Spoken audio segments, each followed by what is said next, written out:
Okay, now that you've got your warp set in place, we're going to add just a starter base of warp thread that we're going to weave through this. So, and this is just going to finish the bottom of your piece in a way. So we're going to measure 1, 2, 3, 4, and then give yourself some space, maybe like 3 inches. And then I'm going to cut this. Okay. And to weave it, it might be helpful to use your tapestry needle that came with the kit. So just going to thread the needle.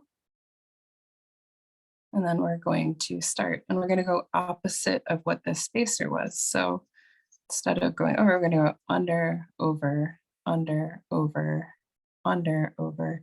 You can see it starting to create this crisscross of the warp threads. We're just going to go all the way across. You don't have to go all the way across. You could just do a little bit at a time, but tapestry needle is pretty long, so it should be good. And then we're just going to pull that through. Not all the way. You want to leave a little bit of a tail at the end. And then we're going to do what's called a pigtail. We're going to take this end. We're going to wrap it around that first warp thread. So you can see I'm wrapping that around and just pulling it down. We can just slide that to the bottom.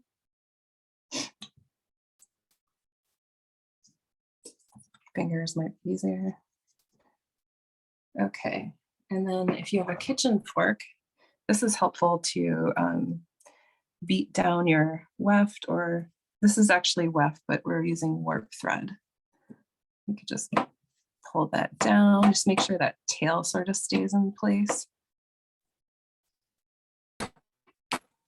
You can always just pull that through a little more, just to, so you have that, so you can sew it in later. Okay, so now we're gonna go back. We're gonna go over the opposite ones. So this should match the spacer that we started with.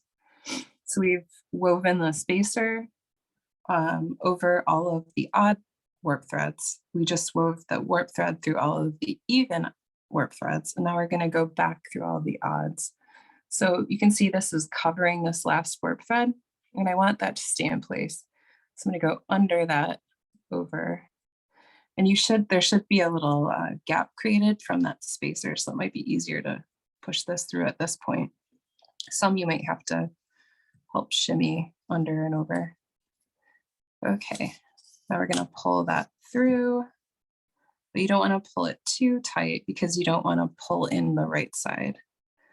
And this is a good point to start doing bubbles. So you can hold that right warp thread. Then you just create this little bubble or rainbow or whatever you want to call it. It just gives extra space for that warp thread to go around your vertical warp threads.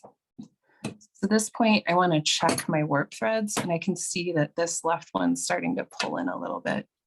So I can just shimmy that over a little bit,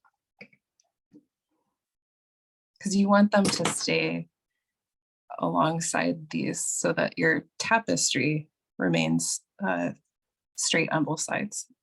So we're just going to go back the opposite way. So we're going to go over all of the even warp threads, just in and out. And this is called plain weaving.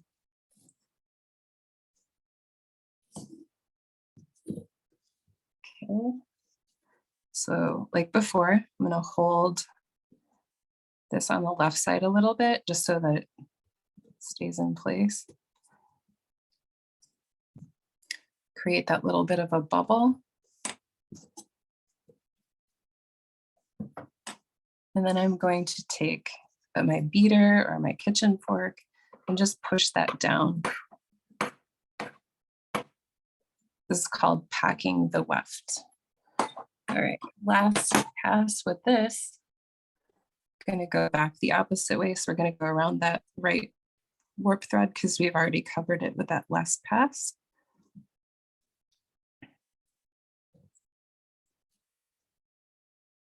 And I find turning the tapestry needle helps get it through too. Okay. So again, hold this to the right so that that doesn't move.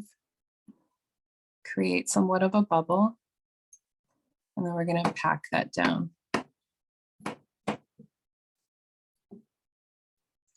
And at this point, I'm going to give myself probably 2 or 3 inches, cut this off. And we're just going to tuck it back, doing that pigtail again. So we're going to go, since we want to cover this last warp thread, we're going to go under it. You can see I'm going under there, pull it through, and then I'm going to tuck it in between where this last warp is coming over and through this little, that hole in between the first and second warp thread, like so.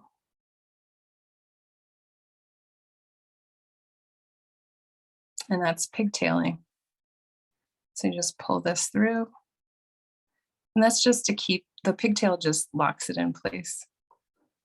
All right. So we got our base started.